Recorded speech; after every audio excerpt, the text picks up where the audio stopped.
As we come to the end of our Black History Month celebrations, there is no better person to honor in closing off this series than a man known as the prophet of self-emancipation, a leader who was way ahead of his time and an extraordinary man who represented the ordinary people. Dr. Walter Rodney is a national treasure. We need to try to understand where this violence comes from.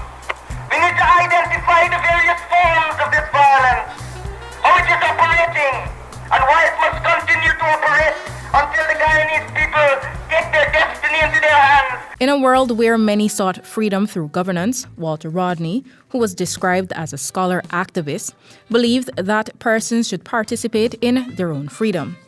Born to a working-class family in Georgetown, British Guiana, on March 23, 1942, Walter Rodney would go on to create a legacy of true leadership and empowerment for Black and African people in the Caribbean and Africa at large.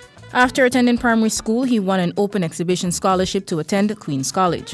While there, young Rodney excelled academically as well as in the fields of athletics and debating. By 1960, another scholarship opportunity would arise, which saw him furthering his studies at the University of the West Indies in Jamaica.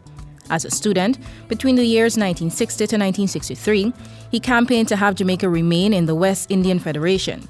His academic excellence would continue after he graduated with a first-class honors degree in history in 1963, later winning an open scholarship to the School of Oriental and African Studies in London.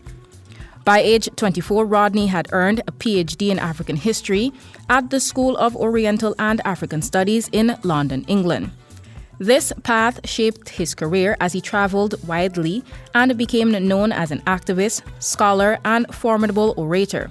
He taught at the University of Dar es Salaam in Tanzania during the period 1966 to 67 and later in Jamaica at his alma mater, UWI Mona. It was in Jamaica where Rodney began the Black Power movement, advocating for the poor working class, causing him to be banned from the country due to riots that ensued in October 1968.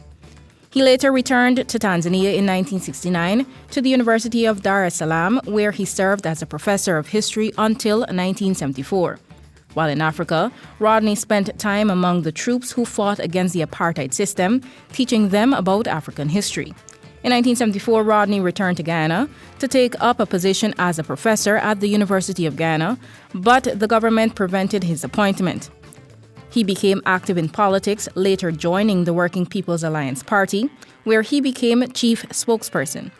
Rodney was remembered as a leader who was brave and respected the ordinary people, a leader who did not ask of his people what he was not willing to do himself.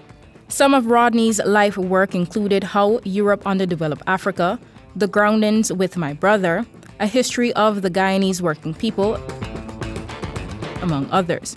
Rodney was assassinated in 1980 at the age of 38. We salute Dr. Walter Rodney, who was a product of time and place, having the capacity to absorb the energies of the people around him, and that is what made him exceptional. We thank you for joining us on this Black History Month journey as we navigated, celebrated, paid tribute and honored the life and works of our Guyanese men and women. It is our hope that these individuals are not only celebrated in the month of February, but every day. I'm Renata Burnette. Good night.